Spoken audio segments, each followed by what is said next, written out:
Better Than Dead is fast, brutal, built on instinct and consequence. You have no combat training, only revenge. Aggression and speed is rewarded. Killing innocent people breaks your luck. Near misses become fatal. You stay angry, you stay alive.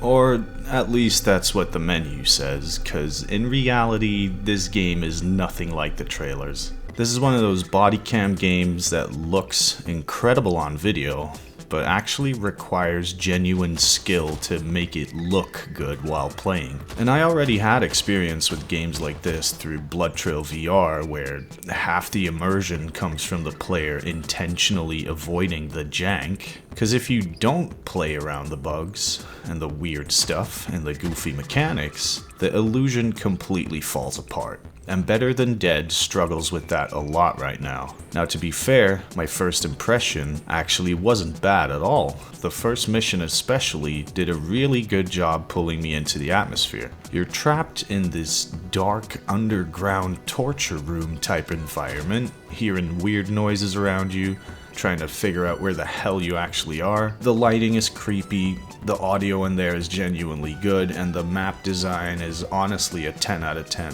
I actually wanted to explore every corner because the setting itself was interesting, which is weird for me. It felt like some weird underground dark web horror setup, and for a couple minutes there, Better Than Dead actually feels like the trailer. And then I started shooting people, and the immersion immediately got folded like a lawn chair. The second I realized there was basically no fire rate cap on the pistol, the entire tone of the game just changed. Because suddenly this serious revenge thriller body cam type experience turned into me just turbo spamming a tiny TT pistol like I was playing Counter-Strike on 57 energy drinks. And dudes would just launch across rooms like they got hit by a truck 7 times. The ragdolls are one of the biggest immersion killers in the entire game right now for me. 1 second somebody drops realistically in a hallway somewhere, and the next you hit them 3 times in a row and they hit the wall hard enough to enter low Earth orbit. It completely clashes with the visual style the game is going for. Same with the gore, it kinda just feels weirdly shiny and out of place, like the game visually wants gritty realism, but then the effects sometimes look almost arcade-like. Which honestly sums up Better Than Dead perfectly for me. This game feels like 2 different ideas fighting each other at the same time. Because after a while, I kinda realized this isn't really a realistic body cam shooter. It's more like an arcadey mission-based speedrunny shooter, wearing a body cam jacket over the top of it. You storm buildings, escort VIPs, take out bosses, clear areas, and then you return to your base, and then repeat. Which, in my honest opinion, isn't even a bad concept, but the mechanics and presentation constantly fight each other. The visuals are screaming realism, while the gameplay feels like it's screaming, go, go, go, go. And nowhere is that more obvious than the aiming. Good lord, the aiming.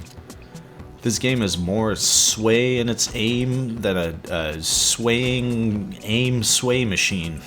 The sensitivity, for me at least, is insanely high, even on the absolute lowest setting possible, and because I bought an entire mouse pad, I'm gonna use my entire mouse pad instead of just moving my wrist 2 centimeters like a caffeinated little aim goblin, trying to make tiny corrections. It just feels awful. It does not feel precise, it does not feel amazing.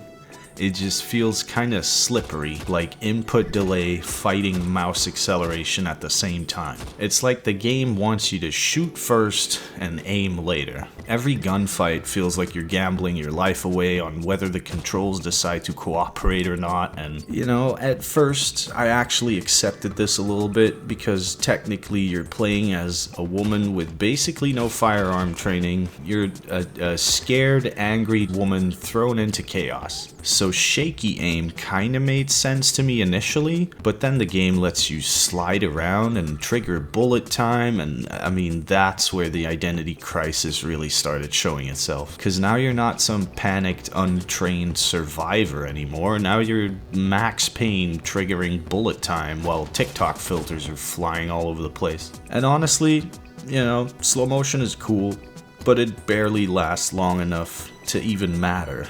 And sliding just feels weirdly unnecessary most of the time.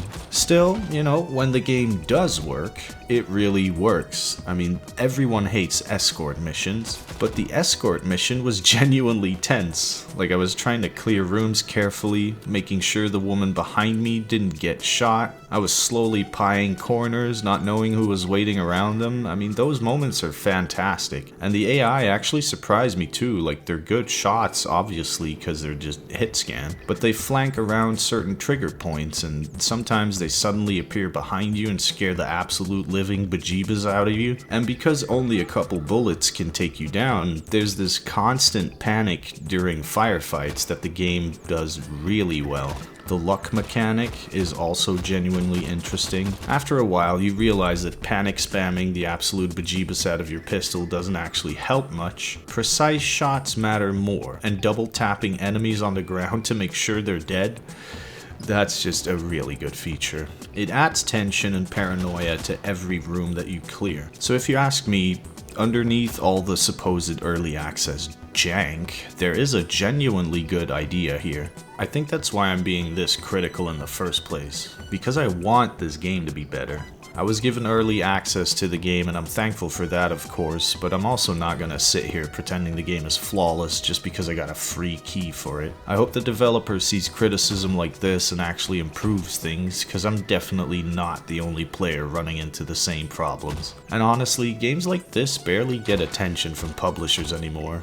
Microprose taking a chance on something this weird is honestly cool to see. It almost feels like somebody took those hyper-realistic Gmod realism overhaul videos from back in the day and built an entire game around them. Now personally, I would have loved a bit more depth in the actual gameplay systems. I don't want 50 different weapons, of course, I don't need Tarkov levels of inventory management and all that, but maybe give me a choice of 3 pistols instead of 1. Give me a suppressor that I can unlock to maybe go about my ways a bit more stealthily. Maybe even different ammo types that penetrate through people instead of just, you know, winging them in the shoulder. Maybe add a melee option for when the reload decides to stop functioning again. Because right now the game kind of lives or dies entirely on whether you personally vibe with the core gunplay. And the core gunplay currently is the roughest part of the entire experience. So here's my honest recommendation. If you watch this video and think to yourself, damn, this actually looks sick, then honestly, buy it.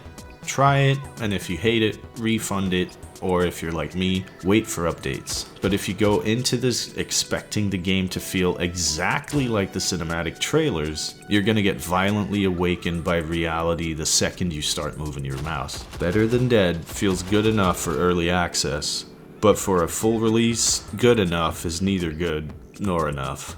My name is TJ, hope you enjoyed the video, and I'll see you guys in the next one.